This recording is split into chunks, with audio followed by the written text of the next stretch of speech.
আল্লাহ পাক তার প্রতি রহম করুন যে আমার এই কথাগুলোকে অন্যের কাছে পৌঁছে দিবে।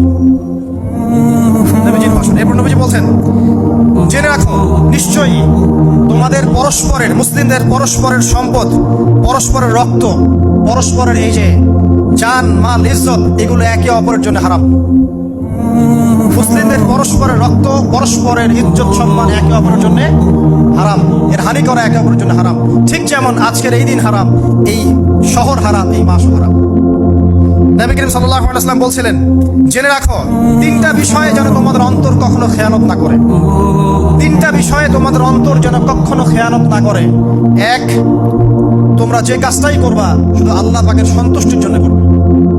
তোমরা যে কাজই করবে শুধু আল্লাহর সন্তুষ্টির জন্য করবে। তোমাদের শাসক বর্গের কল্যাণ কামনা করবে। তোমাদের শাসক বর্গের কল্যাণ কামনা করবে। 3 নাম্বার, মুসলিমদের জামাতকে আঁকড়ে ধরে রাখবে। মুসলিমদের ইউনাইটেড কমিউনিটিকে আঁকড়ে ধরে থাকবে। এই তিনটা বিষয় পালনের ক্ষেত্রে তোমাদের অন্তর যেন খেয়ানত না করে।